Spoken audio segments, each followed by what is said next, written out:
여러분 안녕하십니까? 아침의 매일경제 시간입니다. 저는 이상훈입니다.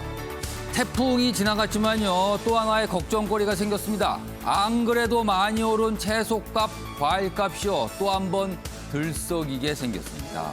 지금으로선 씀씀이를 좀 더 줄이는 것밖에는 대책이 없을 듯합니다. 자, 그럼 먼저 아침 신문 일면 기사부터 출발하겠습니다. 먼저 매일경제입니다. 반도체와 바이오에 앞으로 240조 원을 투자한다. 삼성이 어제 이렇게 밝혔습니다. 이재용 부회장 출소 11일 만에 대규모 투자 계획이 나왔다. 뭐 이렇게 기사는 좀 다루고 있어요. 단일 기업으로는 최대 규모의 투자다. 그리고 앞으로 3년간 4만 명에게 새 일자리를 제공한다. 일자리 창출 얘기도 나왔습니다. 경제 활성화를 바라는 국민 기대에 부응하겠다. 이런 설명도 곁들여져 있습니다. 이번엔 동아일보 보겠습니다. 국민의힘 투기 의혹 대상으로 명단이 그냥 공개가 됐어요. 원래는 비공개였다가 권익위원회가 조사한 뒤에 나온 거죠. 12명인데 그중 1명은 제명이고요. 5명은 탈당 요구를 받았습니다. 그럼 나머지 6명이 남게 되죠. 아래로 가겠습니다. 자, 이준석 대표 최고위원회의에서 만장일치로 결정했다. 그리고 여기 보면 6명 이름, 그러니까 조치가 안 된 6명 이름이 나와 있는데요. 뭐 본인과 무관하거나 소명이 됐다. 그래서 아무런 조치를 안 했다. 이런 설명이 좀 있습니다. 그리고요, 이런 가운데 윤희숙 의원, 이 12명이 들어갔거든요. 물론 뭐 본인과는 무관하다 이런 설명이 있었지만 대선 불출마 그리고 의원직 사퇴를 고려하고 있다. 이런 얘기가 나옵니다. 오전에 또 기자회견이 잡혀 있습니다. 다음은 경향신문 보겠습니다. 기사가 이쪽 끝에 있습니다. 한국을 도왔던 아프간 난민 데려온다. 우리 군이요. 400여 명 대상 현지에서 이송 작전을 펴고 있습니다. 우리 군용기가 그쪽으로 갔거든요. 그러면은 이분들 우리가 이제 포용을 하게 되는 거죠. 그리고요. 주한미군 기지를 이용할 수 있다. 뭐 이런 얘기가 얼마 전에 있었는데 미국에서는요. 이 계획 이거 없다. 폐기한다. 이런 내용도 좀 알려지고 있습니다. 마지막으로 중앙일보 보겠습니다. 부산대 조국 전 장관 딸 입학 취소한다. 의학전문대학원을 말하죠. 의사 면허 박탈될 듯하다. 청문 절차 등 좀 남아 있어요. 최종까지는요. 그래서 수개월 정도 최종 확정되기까지는 수개월 정도 걸릴 것이다. 이런 얘기고요. 조국 전 장관 아비로서 고통 소명할 것이다. 이런 반응을 좀 보였습니다. 자, 지금까지 일면 기사 짚어봤고요. 오늘도 뉴스의 의미를 풍부하고 깊숙하게 읽어주시기 위해 아침부터 준비하셨습니다. 네 분 패널 모셨는데요. 한 분씩 소개해드리겠습니다. 먼저 최양호 현대경제연구원 고문 가장 첫 자리에 앉아 계십니다. 그리고 그 옆에는 김종욱 동국대 대우 교수 나와 계시고요. 세 번째 자리에는 주원규 삼육대 겸임 교수 자리하고 계십니다. 마지막으로 김병인 경희대 개공 교수 자리하고 계십니다. 안녕하세요.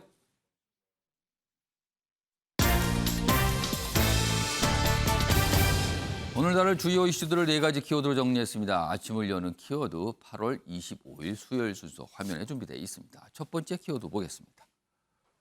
한밤중 충돌입니다. 어제 국회 상황이에요. 정확하게 얘기하면요. 자정을 넘어서 새벽까지 갔죠. 이 충돌 상황. 국회 법사위원회 언론중재법 처리를 놓고 여야가 대립을 했죠. 결국에는 오늘 새벽에 여당 단독으로 처리를 했습니다. 그리고 오늘 본회의가 열리게 돼서 본회의에 올라가게 됩니다. 자, 이 상황 좀 준비돼 있고요. 두 번째 키워드는 어정쩡 처분입니다. 국민의힘 부동산 부정거래 의혹을 받고 있다고 권익위가 발표를 했죠. 그리고 그 명단을 국민의힘에 넘겨줬는데 어제 국민의힘이 조치를 했죠. 그런데 이게 뭔가 좀 어정쩡, 이렇게 아주 시원하게 한 거 아닌 것 같은데요. 이런 평가가 좀 나옵니다. 준비되어 있습니다. 세 번째 키워드는 2년 걸렸다. 조국 전 장관의 딸 부산대 입시와 관련된 어제 뭐 부산대가 입장을 냈죠. 일단 취소인데요. 뭐 절차 남아 있습니다만. 처음에 의혹 제기가 된 이후에 시간을 따져보니까 2년 세월이 흘렀습니다. 세 번째 키워드입니다. 마지막 키워드는 한국행 탈출 작전입니다. 아프간 난민 이야기입니다. 자, 그럼 아침에 매일경제 본격적으로 출발하겠습니다. 첫 번째 이슈는 어젯밤 국회 상황부터 짚어보겠습니다. 그리고 밤부터 어제 사실은 오후 한 3시를 조금 넘어서부터 법사위 뭐 여느냐 마느냐 여러 가지 얘기가 있었어요. 그리고 쭉 진행이 됩니다. 그리고 한밤중에 충돌이 좀 있었고요. 그리고 새벽 결국에는 그 언론중재법이 법사위를 통과했습니다. 자, 그 내용 오늘 지금부터 해보겠습니다. 제목에 뭐 이런 게 달려 있군요. 이런 말들이요. 싸웠다는 겁니다. 어디서 건방지게? 건방지게가 뭐냐? 이게 상상이 되시죠? 이런 말이 오갔는데 만약에 가까이인 상태였으면 멱살이 잡혔을 것 같기도 합니다. 서로요. 법사위에서 언론중재법 격돌을 했다. 오늘 본회의 열리죠. 그럼 또 본회의도 이게 순탄하게 가지만은 않을 것 같아요. 역시요. 여기 보면 어제 이제 법사위에서 나온 말들이 소개돼 있어요. 윤한홍 문재인 대통령 퇴임 후 안전장치인가?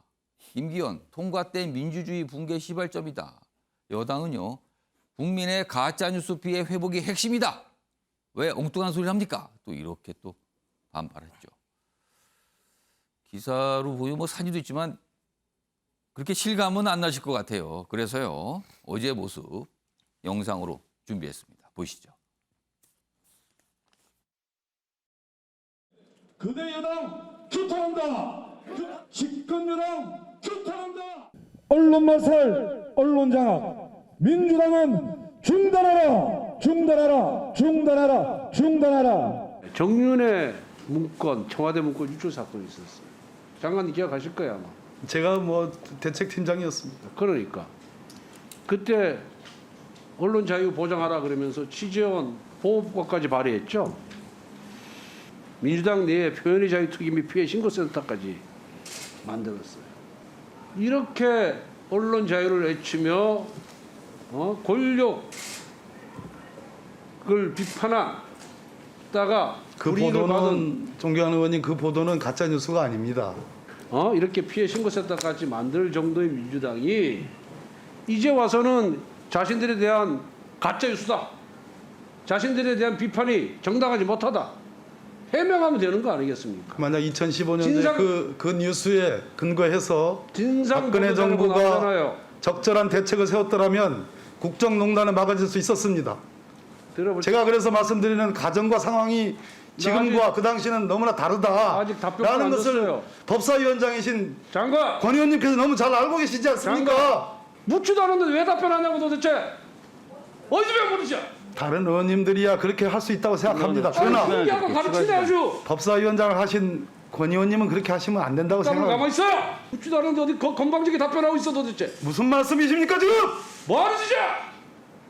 내 의견을 끝까지 듣고 답변하란 말이에요. 건방지게가 뭡니까? 지금 건방지게 행동하고 있잖아요 지금. 묻지도 않았는데 소리 지르면서 나한테 훈계하고 있고. 사과하세요. 그 발언은 장관 앞에서 그게 무슨 말씀? 저렇게 고성이 오갔죠. 근데 저렇게 고성이 오가면요. 통상적으로는요. 내용은 그냥 묻힙니다. 고성만 기억이 나게 되죠. 그래서 하나 더 소개해드리겠습니다. 여기 보면 그러니까 이 야당의 시각은 지금 이 법안을 만드는 게 사실은 고위공직자는 문제 제기를 할 수 없어요. 그러나 퇴임하면 문제 제기가 가능합니다. 그러니까 문재인 대통령 퇴임 후 안전정치 마련하는 겁니까? 이렇게 야당은 문제 제기를 해요. 그러자 여당은 말도 안 되는 소리다. 가짜 뉴스 피해 이거를 막기 위한 그리고 회복하기 위한 게 핵심인데 왜 다른 지점을 보고 계십니까? 또 이렇게 설명이 나오는 거죠. 맞서고 있었습니다. 자, 이 내용과 관해서 김종욱 교수님, 그다음 최양호 고문님 두 분 어제 법사위 상황에 대한 평가 그리고 언론중재법에 대한 의견도 좀 주시죠. 먼저 김종욱 교수님. 예, 일단 민주당 같은 경우는 기본적으로 검찰개혁, 그다음 언론개혁이라고 하는 두 가지 화두를 가장 중요한 자신들의 개혁 과제로 설정을 했었기 때문에 예.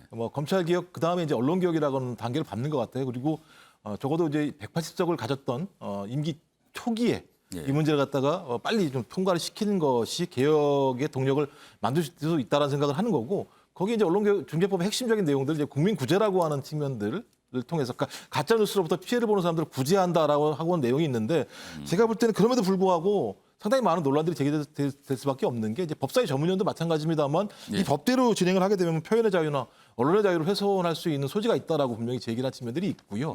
그다음에 법률적으로 소위 그 언론과 방송에서의 문제점들을 규제할 수 있다라고 하는 생각 자체가 예. 올바른가에 대해서 근본적인 고민을 해봐야 한다는 생각이 들어요. 그러니까 저도 언론과 방송에 대한 통제, 올바른 길로 가는 방법의 핵심은 소위 그 시청자나 구독자들의 자율적인 판단을 통해서 정화되는 게 가장 중요한 거고요. 예. 또 두 번째로는 언론 스스로가 정화를 분명히 해야 되는 거죠. 언론 되게 문제가 많은 게 지금 여론조사를 해보게 되면 언론중재법에 찬성하는 사람들이 꽤 많아요. 특히 징벌적으로 손해를 배상하게 만들어야 된다는 의견이 많다라고 얘기하는 건 예. 언론들이 지금까지 스스로 만들어왔던 좀 문제라는 생각이 들거든요. 그래서 여기는 자구책을 내놔야 되는데 자구책 을 내놓지 않고 해서 반대만 하니까 문제가 많다는 생각이 들고요.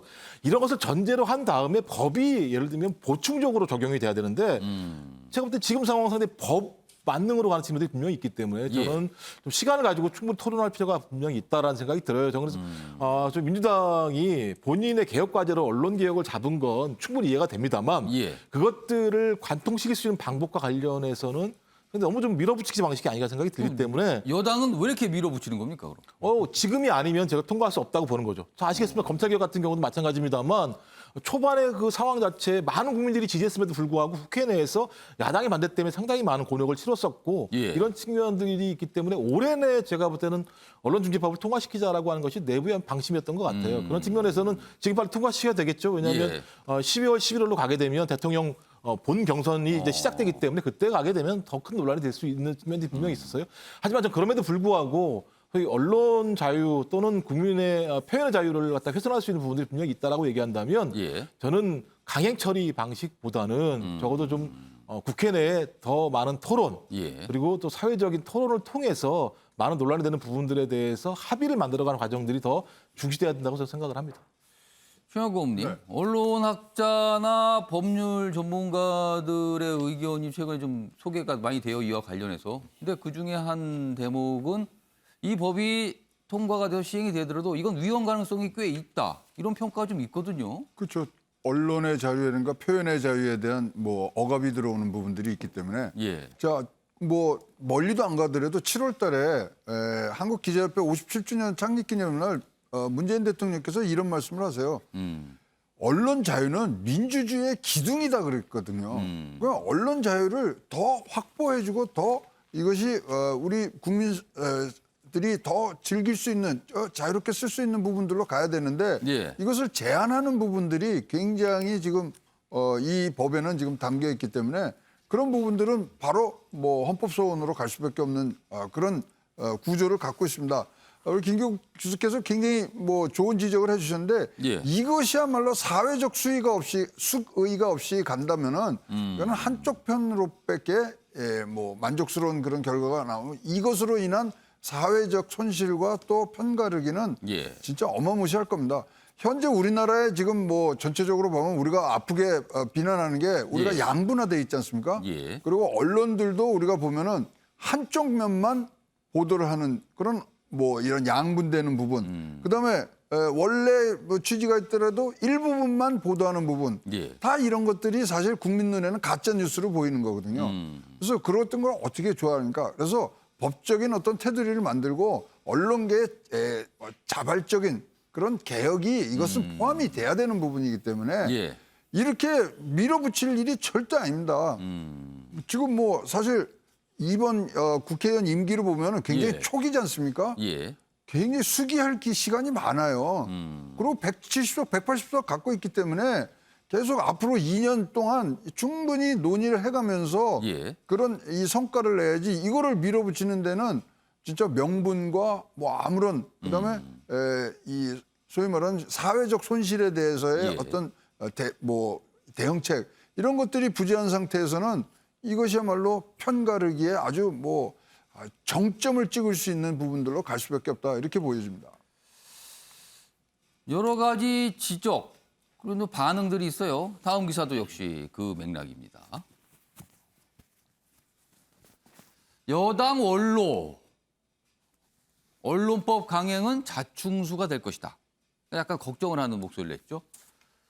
이제 친노 인사의 대표적인 인물로 꼽히죠. 유인태 전 의원, 뭐 국회 사무총장도 지내신 분입니다. 어리석은 행동이다. 그러면서 굉장히 이건 좀 신중하고 조심해야 되는데 자충수가 될 수도 있다. 뭐 이런 걱정의 얘기를 좀 했습니다. 자, 그럼 이 발언 직접 확인해 보겠습니다.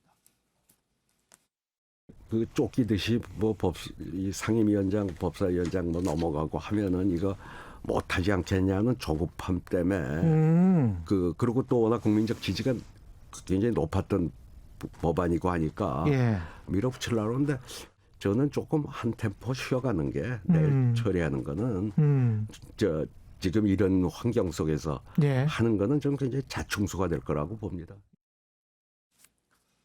자, 주원 교수님. 네. 사실 앞선 기사에도 뭐 여당에서는 이거 가짜 뉴스 피해를 막기 위한 거다.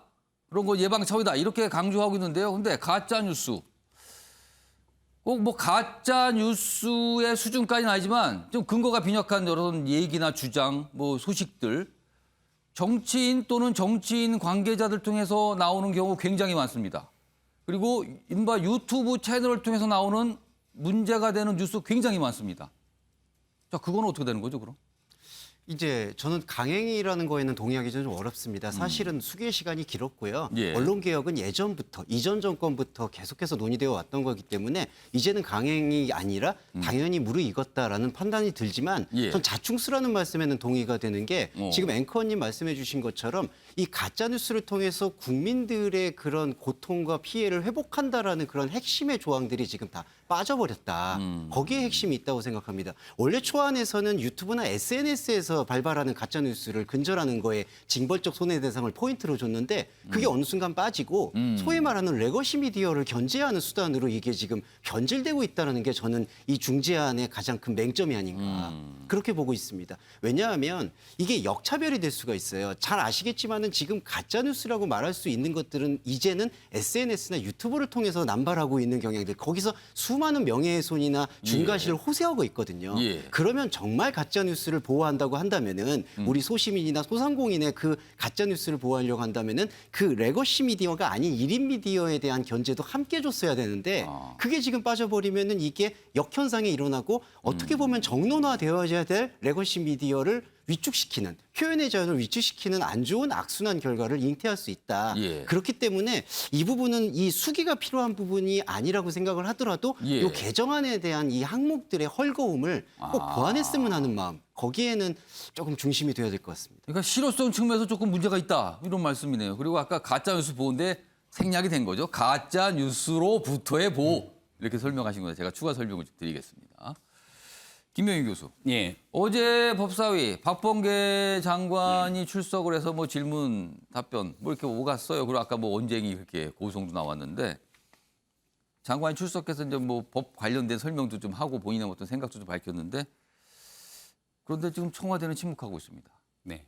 청와대의 입장이 간간히 소개되는데 이건 당에서 알아서 하는 거다. 이거는 입법의 문제니까 국회에서 하는 거고 여당에서 하는 거다.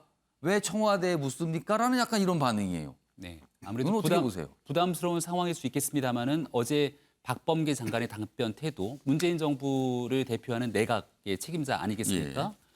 그리고 이 문재인 정부가 그동안 더불어민주당과 함께 외쳐왔던 당 정청이 함께 하나 돼서 국정을 이끌어가는 모습들을 지켜봤을 때는 이 180여 석에 달하는 거대 여당의 힘으로 밀어붙이게 되는 현재의 상황을 청와대도 전혀 부인하지 않는 상황으로 볼 수 있다 이렇게 생각을 합니다. 지금 이 법에 대해서 절차적인 문제, 내용에 대한 문제들은 이미 숱하게 많은 분들께서 지적을 하셨던 거로 알고 있고요.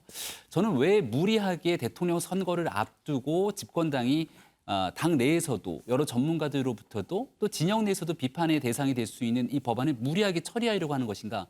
여기에 대한 정치적 의미를 지켜볼 수밖에 없다고 보는데요. 저는 이게 두려움에서 시작된 것이 아닐까 생각을 합니다. 예. 그 두려움이라는 건 지난날 최순실 국정농단 관련된 사태로서 이 박 전 대통령 탄핵이 이루어지기까지 모든 일들은 사실 엄청난 양의 보도를 통해서 시작이 됩니다. 예. 근데 시간이 지나고 지켜보게 됐을 때는 그 당시 최순실 씨를 둘러싼 많은 내용들이 시간이 지나고 났을 때는 사실과 좀 다른 내용들도 많이 발생을 하게 되죠. 그렇죠. 이후에 이제 그런 내용들이 조금씩 잡혀갔죠. 이 법을 토대로 봤을 때 만약 그런 일들을 두려워서 보도하지 못하게 됐다면 예. 그 당시 최순실 국정농단 사건이 그만큼 국민들께 효과적으로 전파될 수 있었겠는가라는 생각을 하게 될 수 있습니다. 문재인 정부 집권 거의 말기가 되어 왔고요. 예. 현재까지 정권에 대한 비리라든지 권력형 비리가 아직까지는 우리 국민들이 보시기에 보도되지 못한 측면들이 있지 않는가 생각되는데 아주 만약 그러한 내용들이 최순실 국정농단 사건에 보도되듯이 터지기 시작한다면 예. 여기에 있었던 과거의 전례를 비췄던 두려움으로 이 법안을 만들려는 것은 아닌가 이런 의구심을 지우기가 어렵습니다. 여러 가지 얘기가 있어요. 사실은 한 5년 전과 지금 비교하면은 언론 보도하기가 좀 많이 까다로워졌어요. 사실 피의 사실 공표도 하면 안 되는 상황이 있었고요. 취재 여건도 녹록지는 않습니다. 그런 상황에서 이제 언론중재법 이게 이제 오늘 본회의니까 지금 분위기라면 여당이 다수당이니까 통과가 될 것 같습니다. 그래서 좀 논란이 좀 불거지고 있는 상황입니다. 언론계는 계속 반발을 좀 하고 있죠. 오늘 본회의 상황도 좀 지켜봐야 될 것 같습니다.